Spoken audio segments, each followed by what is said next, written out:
Hello and welcome to this edition of FYI Weekly, your official source for City of Greensboro news and information. The Water Resources Department will conduct its water quality preventative maintenance program in southwest and southeast Greensboro over the next several months. The program will systematically move through the city and residents can follow its progress online. The program employs unidirectional flushing, a planned preventative maintenance method to improve water quality by removing accumulated sediment from the distribution system. The process involves closing valves to direct water flow to a fire hydrant and flushing the hydrant to remove sediment. While there should be no adverse effects to the supply system and the water remains safe, isolated areas may experience lower pressure and discoloration. City staff monitors water quality and pressure throughout the process. Crews will work in the street to access valves and hydrants. They will open hydrants and water will flow into the street. Crews will minimize water pooling and prevent adverse impacts or disturbances with the released water. Hydrants will not be left unattended during flushing. Posted signs will alert residents to maintenance activity in the area. If you experience discolored water or reduced pressure, call the Water Resources 24-hour dispatch line at 336-373-2033. Guilford County Animal Services is limiting the intake of cats and kittens due to positive cases of feline panleukopenia virus, or FPV. The Guilford County Animal Resource Center detected the virus in 4 kittens brought into the animal shelter from the High Point and Pleasant Garden areas. Animal Services encourages residents to participate in its Stray to Foster program if a stray cat or kitten is found. The program allows the animal shelter to intake the cats or kittens while the finder takes them home and fosters them through the 72-hour stray hold period. FPV is a highly contagious viral infectious disease in cats. It can affect kittens and unvaccinated cats, causing the infected animal to lose all defenses against any viruses or bacteria. If not appropriately diagnosed and treated, the virus can be fatal. The incubation period for the virus is 14 days. Most cats infected with FPV may show no symptoms at all. Cats with FPV may experience the following symptoms: vomiting, diarrhea, fever, depression, lethargy, pain in the abdomen, lack of appetite, dehydration, or sudden death. FPV can be spread when a cat ingests viral material that is present in feces, urine, saliva, or vomit. The spread can occur through cats using the same litter box or sharing the same living space. Vaccination is the best method to prevent the feline panleukopenia virus. Consult with a veterinarian to discuss if your cat is eligible for vaccination. If your daily commute takes you through downtown Greensboro, be prepared for various lanes of West Market Street to be closed from Mendenhall Street to North Cedar Street. The lanes will be closed from 9 a.m. to 4 p.m. today until Friday, June 27th. The work is part of the 4th and final construction phase of the Downtown Greenway. Motorists should expect delays near the work area, and you're encouraged to use alternate routes during this time. Work schedules can change based on weather conditions and equipment availability. To learn more about lane and road closures or to subscribe to receive email notifications about upcoming construction on city streets, visit the city's website. Cone Health has partnered with the city to share a series of brief and informative videos designed to inspire you to make better choices when it comes to healthy living.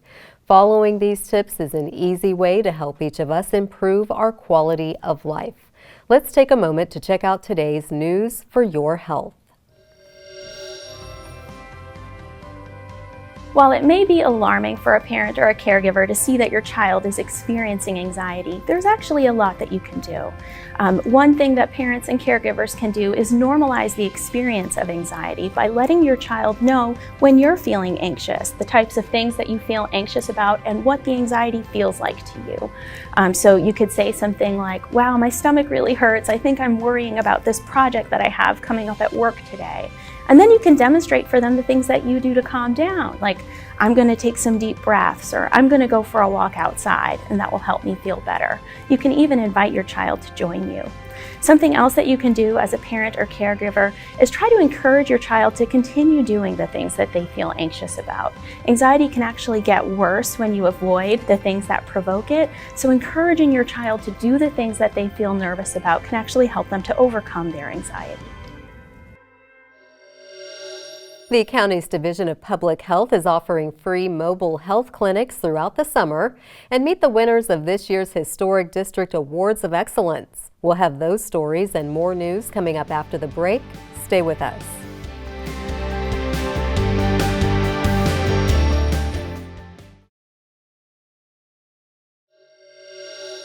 Welcome back to FYI Weekly. The Guilford County Division of Public Health is hosting community mobile clinics in Greensboro throughout the summer months. Clinic services include the following vaccinations for children and adults: measles, mumps, and rubella, COVID-19, mpox, and flu vaccinations through June 25th.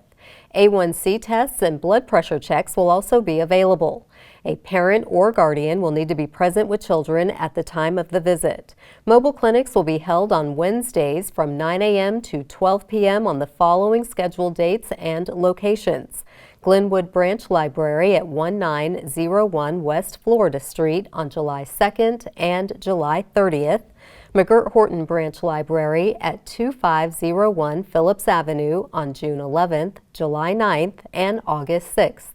Hayes-Taylor Memorial YMCA at 2630 East Florida Street on June 25th, July 23rd, and August 20th. The Division of Public Health requires you to bring health insurance information, including Medicaid and immunization records, to the clinic. To commemorate the end of Historic Preservation Month, the city's Historic Preservation Commission presented its first Historic District Awards of Excellence.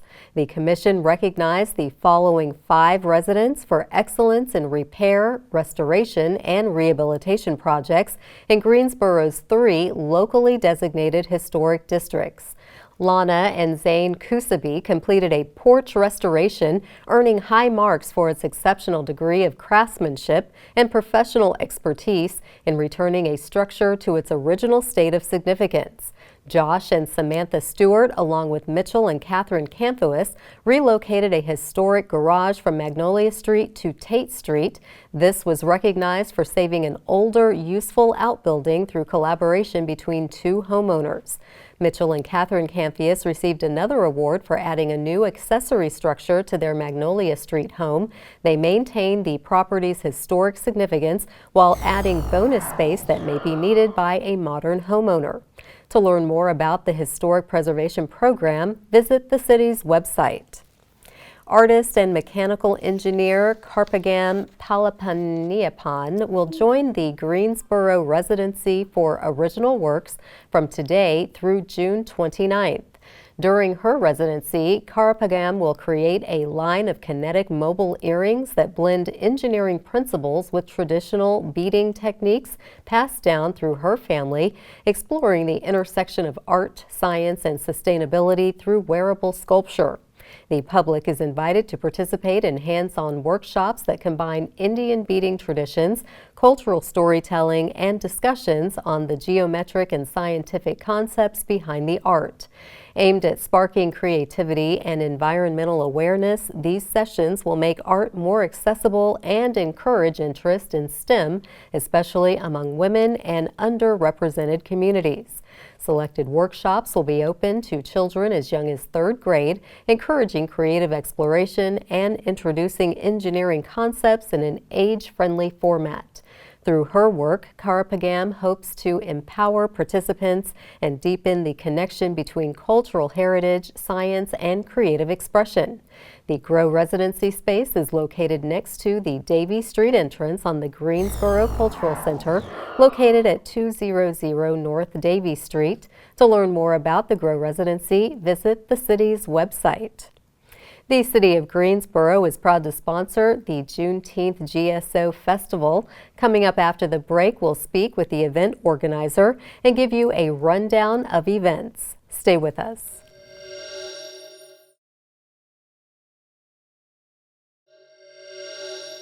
Welcome back to FYI Weekly. The city of Greensboro invites the community to celebrate Black history in June by recognizing the significance of Juneteenth. Joining me now to give us an overview of planned events for this national holiday is Princess Johnson. She is the organizer of the Juneteenth GSO Festival and Hair Journey Ballet. Hello, Princess. Welcome to the show. Thank you for having me. Absolutely. A very exciting and busy time for you, of course. You're Yes. balancing a lot of different coordinating activities. So tell us about the Juneteenth GSO Festival and what are the activities taking place? Yes, so happy to be here and happy to be able to bring the Juneteenth GSO Fest to Greensboro. It's a week-long celebration.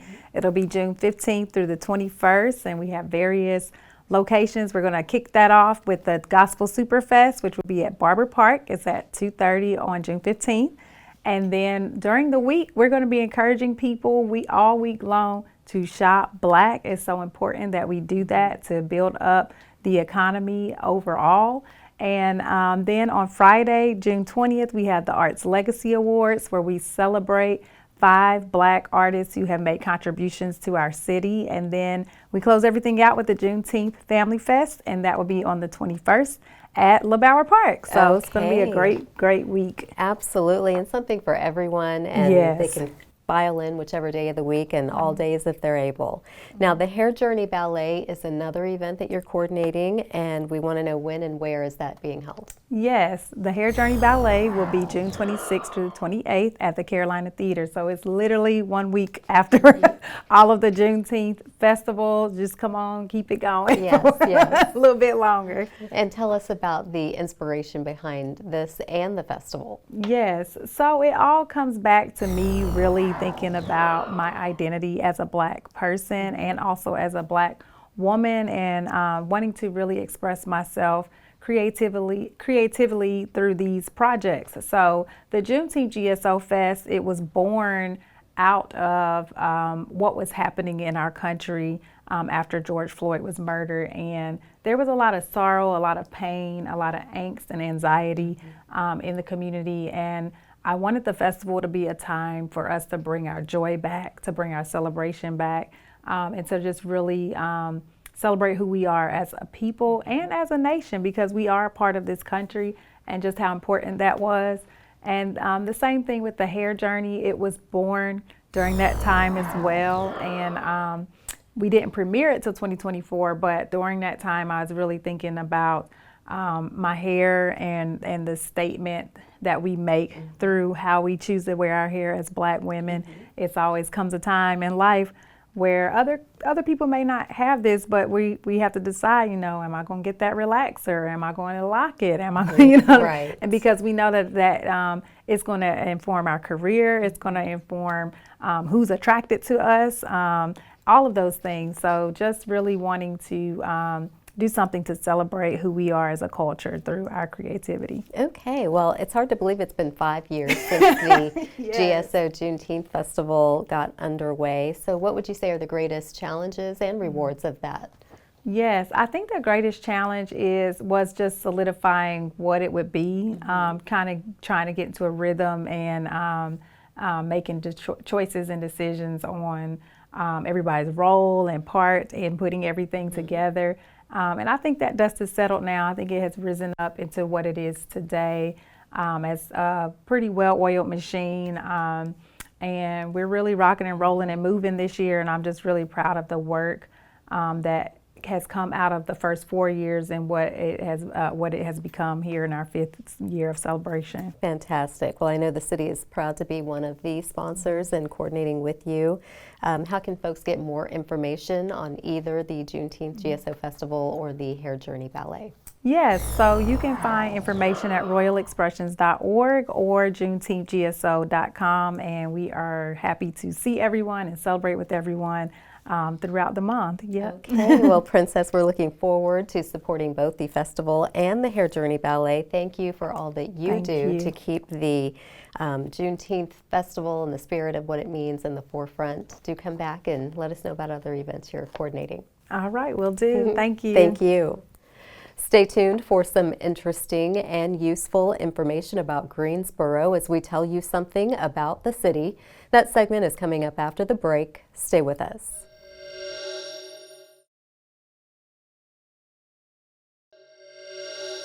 Welcome back to FYI Weekly. One way to stay informed about decisions that impact you and our city is by attending or tuning in to City Council meetings at 5:30 p.m. on the first and third Tuesday of the month. The fourth Tuesday is reserved for a meeting as needed. The City Council meetings take place in the Katie Dorsett Council Chamber on Level 2 of the Melvin Municipal Office Building, located at 300 West Washington Street.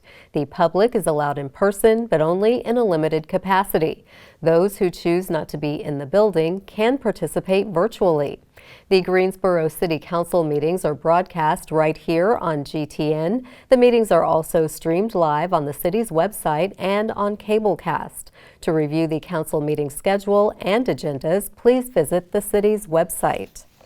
Here's an opportunity to learn a little something about the city. The Greensboro Public Library, along with the Libraries Foundation and a host of community partners, will host the One City, One Book Community Read. The 2025 selection is the memoir titled My Father's List by Laura Carney. 54 adventures in 6 years is what journalist Laura Carney embarked upon when she discovered her late father's bucket list. With the help of family, friends, and even strangers, Laura found the courage to pursue her own dreams after realizing those of her free-spirited father. Library Director Bridget Blanton said, "I listened to My Father's List as an audiobook, and Laura's voice truly adds a layer of emotional connection to this story. I'm very excited Laura will be here to attend multiple events as she shares this life-changing experience." One City, One Book programming begins in September with a series of events, discussions, and readings. To reserve a book club set, please email the library staff. Since the inaugural offering of One City, One Book in 2002, more than 82,000 people have engaged in meaningful conversations inspired by themes in the selected titles. Coming up after the break, we'll showcase our department spotlight. But first, prepare to mark your calendars for the places to go and things to do on the town. I'm Dave, and here are some special events happening this week on the town. The Town Bank Beach Music Series continues June 12th at First National Bank Field with a performance by Eric and the Chill Tones. Enjoy laid-back grooves and feel-good rhythms, the perfect soundtrack for a summer night. Bring a blanket, call your crew, and head downtown for a relaxed evening of live music and dancing. Find tickets online at downtowngreensboro.org. The trend-setting Nepali pop and rock band Nepatea brings its electrifying energy and timeless hits to Piedmont Hall, June 14th. For the last 3 decades, the group has portrayed contemporary Nepal through its music. This is more than a concert. It's a musical revolution you don't want to miss. Get tickets online at gsocomplex.com. First, a bestseller, then a major movie, and now a magical concert event. Harry Potter and the Goblets of Fire in concert, June 14th and 15th at the Tanger Center. Experience the adventures of your favorite wizard on the big screen all over again, set to the live music of the Greensboro Symphony Orchestra. Find tickets online at tangercenter.com. The music for a Sunday Evening in the Park series visits LeBauer Park June 15th as the Philharmonia of Greensboro performs pop and orchestral favorites. Enjoy concessions by Parkside Pull-Up and Little Brothers Brewing. It's a free concert, but donations are appreciated to help sustain the series. Learn more online at greensboro-nc.gov. Stay tuned to FYI Weekly for more happenings on the town.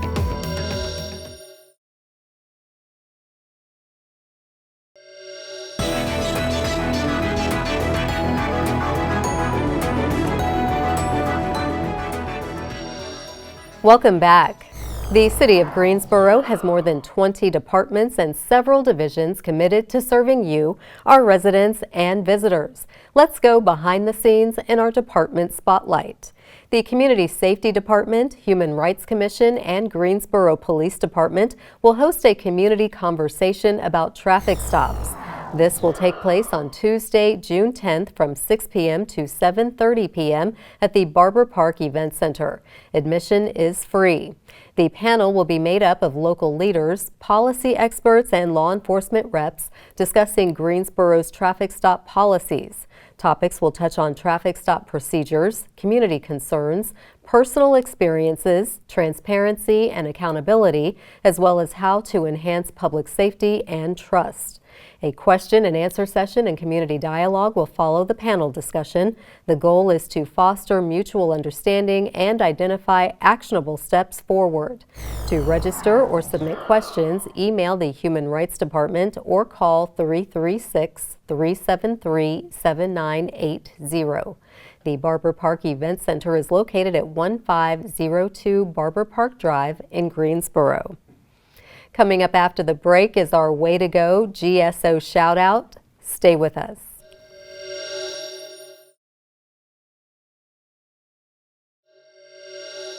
As we draw to a close, we always want to end on a positive note with our Way to Go GSO shout out. This week's shout out goes to our very own GTN. Greensboro Television Network is the winner of another National Telly Award. GTN manager Carlos Castellanos and communications specialist Rosemary Plybin are recipients of a Silver Telly for their work on Greensboro's response to Hurricane Helene. The video highlights the collective assistance provided by the city's police, fire, water resources, and Guilford Metro 911 teams dispatched to western North Carolina following the hurricane in September of last year. The Telly Awards are a national television competition recognizing excellence in broadcast production. This win marks GTN's 28th Telly Award over the past 25 years. That concludes this edition of FYI Weekly, but you can easily stay connected to the latest city news by linking to us on Facebook, Twitter, YouTube, and Instagram. Alexa users can subscribe to our 5-minute flash briefings, which airs on 90.1 FM, 100.7 FM, and 90.5 FM. Be sure to download both weekly podcasts, Talk City Greensboro and Talk City in Espanol, plus GTN is streaming on Cablecast. For all of us here at the City of Greensboro, thanks for watching, and we'll see you next time.